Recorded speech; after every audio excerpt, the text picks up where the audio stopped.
주님은 지치고 상한 영혼들이 자기에게 나와 치유받고 회복하길 원하십니다. 오늘 12년 동안 혈류병으로 고난 중에 있던 여인이 자기 앞에 나왔을 때에 주께서 따라 너의 믿음이 너를 구원하였다. 병에서 놓여 건강할지어다 축복하며 선포하였습니다. 오늘 25절은 이 사람에 대하여 성경의 기자는 이렇게 표현합니다. 12년 동안 12회 혈류병 앓았던 한 여자가 있었다. 한 여자가 있었다. 이렇게 이야기를 시작하고 마지막 35절에서는 주께서 이 여인에게 이렇게 선포합니다. 따라 너의 믿음이 너를 구원하였다. 이렇게 선포합니다. 제가 뭘 말씀드리고 싶어 하는지 알았습니까? 성서의 기자는 어떠한 여인이 주께 나왔다라고 이야기를 시작하고 이야기의 끝에는 주님께서 자기에게 나온 이 여인에 대하여 여자야 너 믿음이 너를 구원했다 하시지 않고 따라 이렇게 부르십니다. 이게 주님의 마음이십니다. 자기에게 나온 주의 백성들을 돌아볼 때에 내 아들이요 내 딸의 마음으로 회복하길 원하는 것이 주님의 본심인 줄로 믿습니다. 그래서 우리는 성서에 기록된 한 단어 한 단어를 놓치지 말고 깊은 마음으로 읽어야 될 이유가 여기에 있습니다. 보편적인 지나가는 어떤 여인이 아니요 주님께 나온 백성들에게 있어서 때로는 아들이고 딸의 모습으로 애틋하게 바라보시고 회복하고 구원받기를 원하시는 것이 주님의 뜻이십니다. 주님은 그 중심을 보시고 따뜻한 언어로 따라 너의 믿음이 너를 구원하였으니 병에서 놓여 건강할지어다. 주님이 바라고 원하는 것은 우리를 대할 때에 세상의 어떤 남자와 어떠한 여자가 아니라 딸이요 아들로 우리를 반겨주시고 그리고 병에서 놓여 건강하기를 원하시는 것이 주님의 마음이십니다.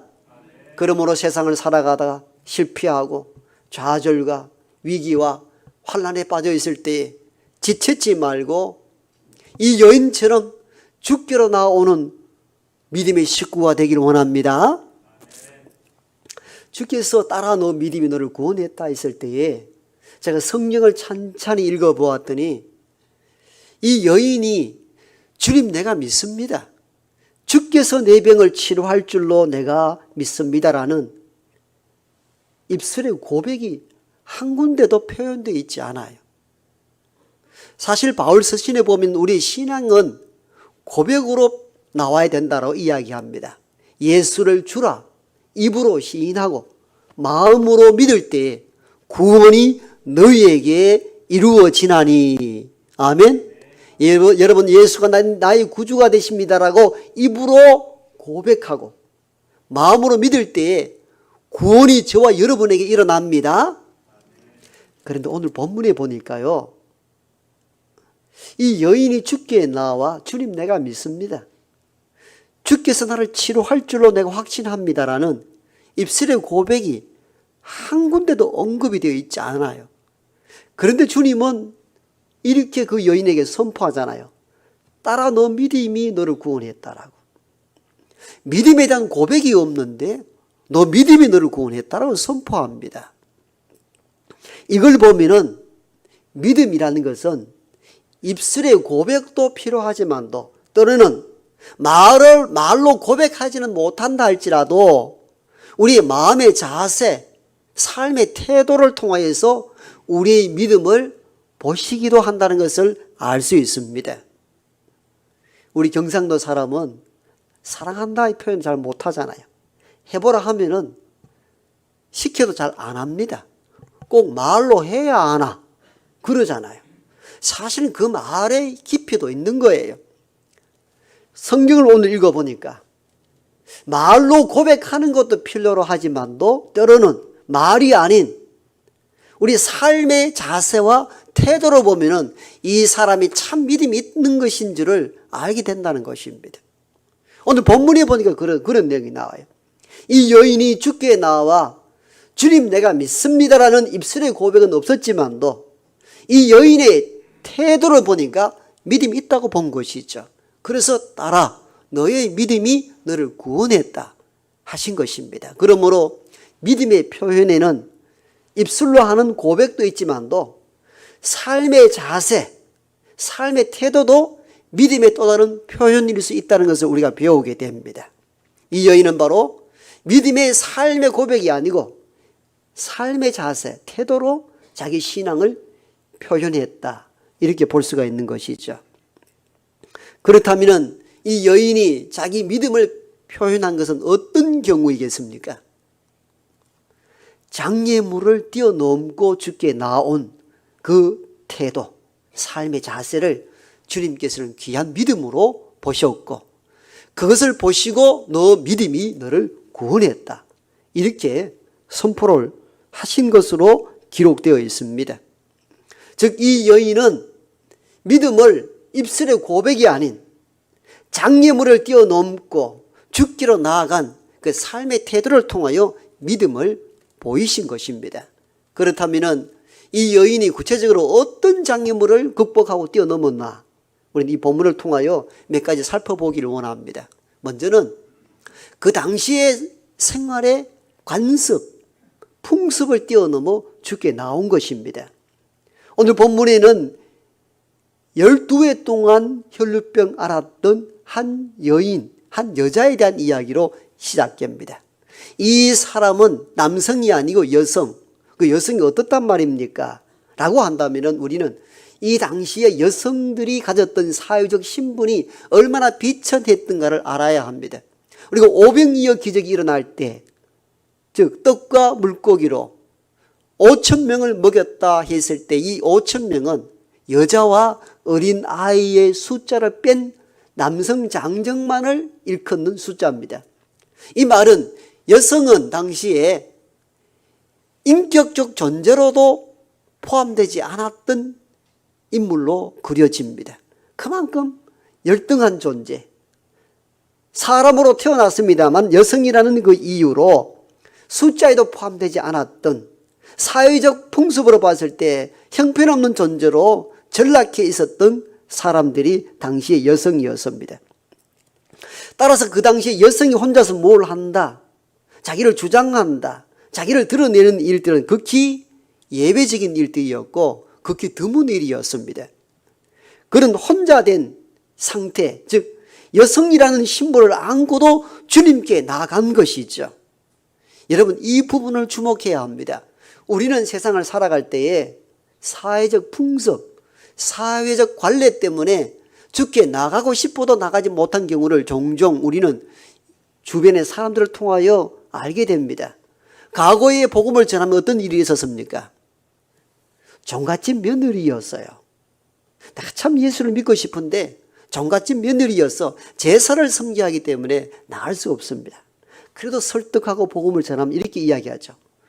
우리 시어른을 다 돌아가시고 난 뒤에 내가 그때 교회 한번 가보지요.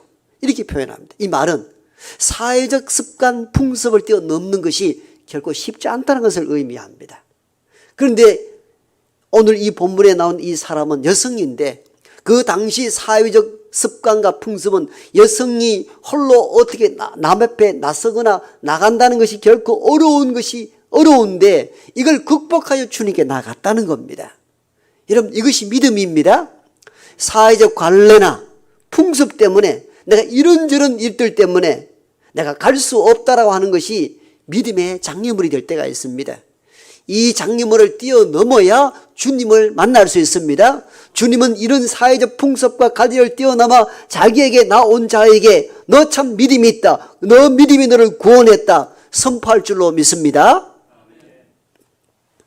두 번째 이 여성이 어떤 장애물을 뛰어넘었는가 하면은 연약한 육체의 장애를 뛰어넘은 거예요. 여러분 오늘 본문에 기록된 듯이 12년 동안 혈류병을 앓았습니다. 혈류병은 우리가 다 알다시피 피를 솟는 그런 질병입니다. 여러분 수혈도 되지 않았던 그 시절에 계속 피를 쏟습니다. 그것도 하루 이틀이 아니고 12년. 어떻게 견뎠을까? 그 몸으로 어떻게 주 앞에 갈 수 있었을까? 생각해 봅니다. 요즘 우리는 어떻습니까?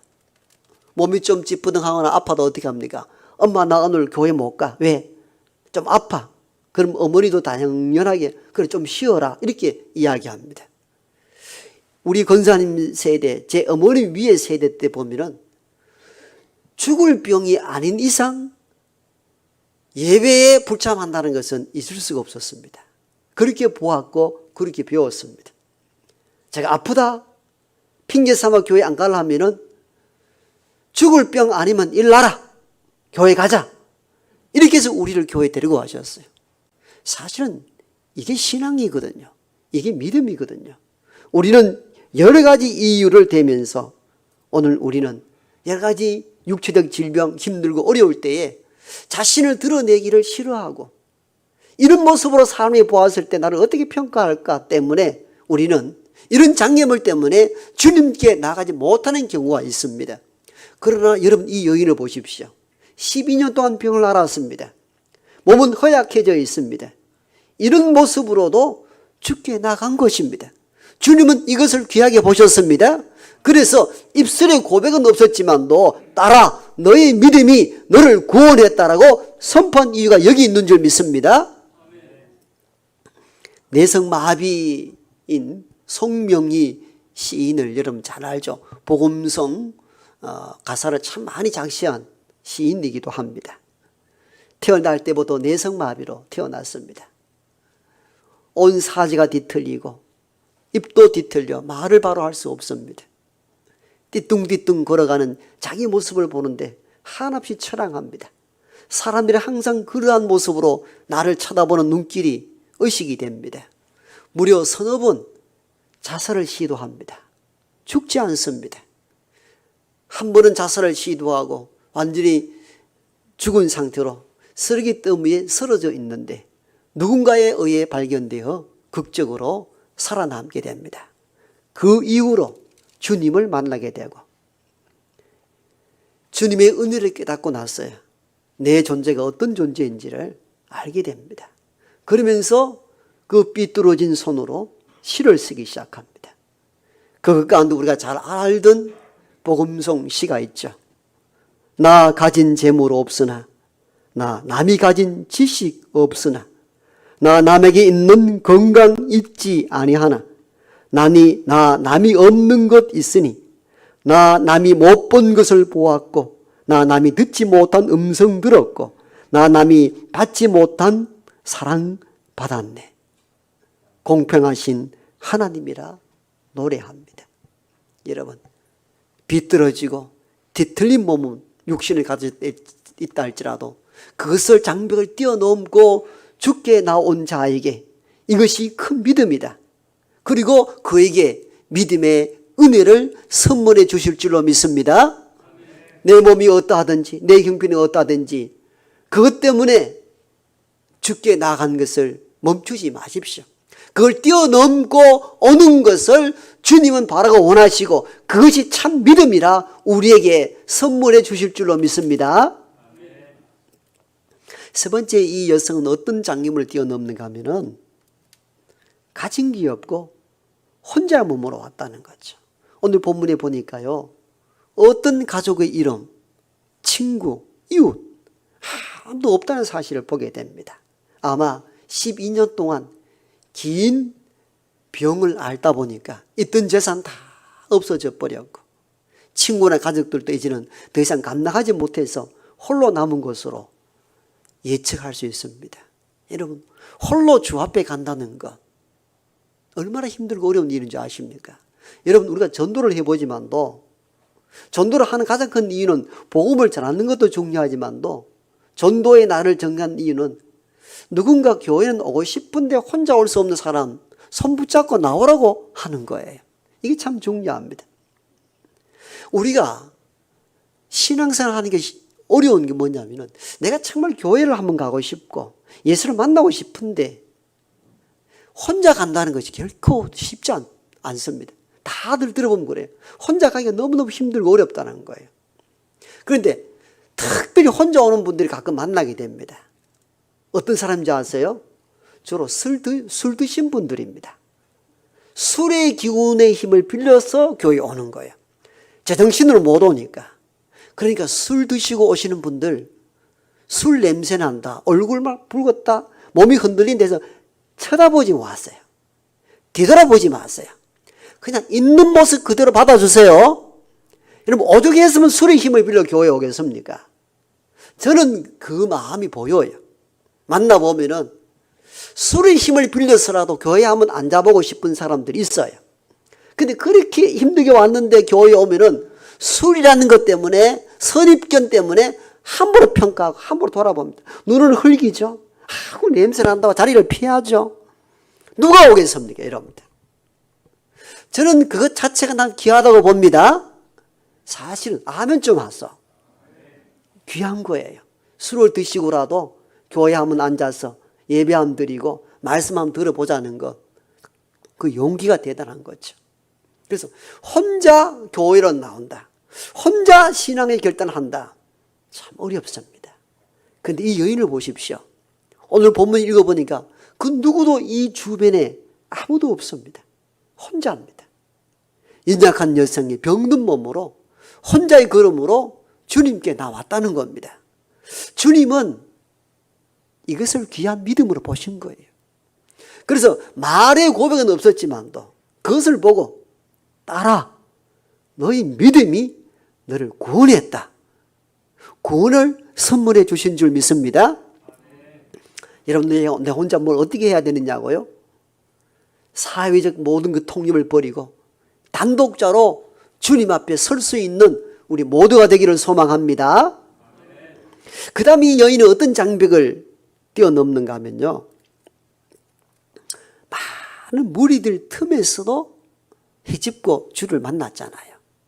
오늘 본문 중반절 하반절로 넘어가면 어떤 내용이 나온가 하면 여인이 주께 가까이 가서 옷을 만졌을 때에 능력이 주께서 빠져나간 줄 아시고 제자들에게 이렇게 이야기하죠. 누가 내 몸에 손을 대었느냐. 그때 제자들이 주께 이렇게 이야기하지 않습니까? 주님, 주변에 사람들이 이렇게 밀고 땡기는데 누가 만졌는지 우리가 어떻게 압니까? 이 장면을 보면은 그 당시 예수님의 주변에 사람들이 엄청나게 많았다는 것을 알 수 있습니다. 여러분, 연약한 여성의 병든 몸이 혼자서 어떻게 그 많은 무리를 뚫고 죽기로 나아갔겠습니까? 아마 죽기 살기로 나아갔을 것입니다. 우리는 사람이 많다, 군중이 많다 이렇게 하면 어떻습니까?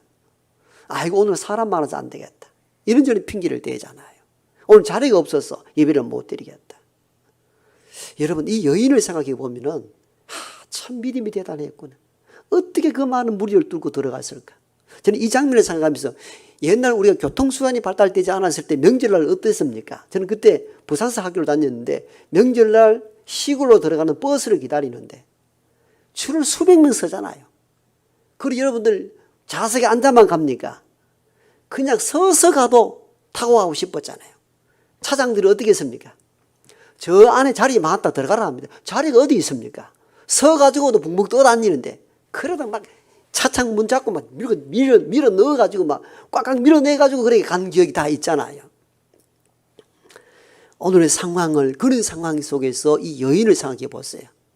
그 무리 가운데 연약한 병든 몸을 이끌고 여성이 그 무리를 뚫고 죽기로 나가 옷을 잡았어요. 주님은 이렇게 자기에게 나온 이에게 믿음이 있다 판단한 겁니다. 입술의 고백은 없었습니다. 그러나 그것을 귀하게 보신 것이죠. 이전에 마가복음 2장에 보면은 한 중풍병자를 네 사람이 들것에 메고 오잖아요. 사람들이 예수 주변에 얼마나 많은지 뚫고 들어갈 방법이 없습니다. 그들이 어떤 방법을 선택했습니까? 지붕 위로 올라갔습니다. 그리고 지붕을 뜯어서 상을 달아내렸습니다. 이 모습을 보고 주님 이렇게 표현했죠. 너희의 믿음이 너를 구원했다. 그때 고백이 있었습니까? 고백이 없었습니다. 그 모습 자체만 봐도 이 무리를 뚫고 지붕 위로 올라가고 지붕을 뜯고 상을 달아내는 이 모습 자체가 믿음으로 판단한 것입니다. 여러분, 저와 여러분 앞에 놓여 있는 장애물을 뚫고 주께 나아간 그것도 믿음입니다. 믿음의 표현입니다. 입술의 고백만이 중요한 게 아니에요. 삶의 태도와 자세가 어떤 것을 견지하고 있는가 주님은 우리를 유심히 살펴볼 줄로 믿습니다. 그러므로 입술의 고백도 중요하지만 또 이보다 더 중요한 것은 우리의 삶의 태도입니다. 어떤 장애물과 어떤 장벽에서도 나 주님 만나야 되겠다. 이런 각오와 결단으로 주님께 나갈 때에 주께서 딸아, 아들아, 너 믿음이 너를 구원했다. 병에서 놓여 건강할지어다. 축복해 주실 줄로 믿습니다. 오늘 우리 앞에 많은 장애물이 있습니다. 신앙생활은 장애물 경주와 같습니다. 평탄하면 얼마나 좋습니까? 크고 작은 장애물들이 우리 앞에 놓여 있습니다. 여러분 올림픽 경기에 보면 110m 허들 경기, 3000m 또 장애물 경기를 보면 특히 3000m 장애물 경기는 앞에 장애물 바가 많이 있습니다. 바만 있습니까? 좀 지나면 물 웅덩이가 있습니다. 바를 넘고 웅덩이를 헤집고 지나가야 결승점에 도착할 수 있습니다. 이게 3000m 장애물 경주의 특징입니다. 신앙생활 평탄하다고요? 그렇지 않아요. 주께 나간 것 항상 은혜가 된다고요? 그렇지 않더라고요. 항상 시험거리가 있습니다. 장애물이 놓여 있습니다. 그런데 주님은 그 장애물을 뛰어넘고 자기에게 오는 자에게 이렇게 말씀합니다. 딸아, 너의 믿음이 너를 구원했다. 아들아, 너의 믿음이 너를 구원했다. 말씀하실 줄 믿습니다. 여러분, 오늘 코로나라는 엄청난 장애물이 우리 앞에 놓여 있습니다. 이 장애물로 인해서 우리 신앙이 흔들리고 중단되고 뒤로 물러서기도 합니다만은 우리가 안전수칙을 지키는 범위 내에서 이 코로나 장벽도 뛰어넘어 주님을 만나고자 하는 열정으로 주 앞에 설 수 있는 믿음 있는 사람으로 살아가기를 소망합니다.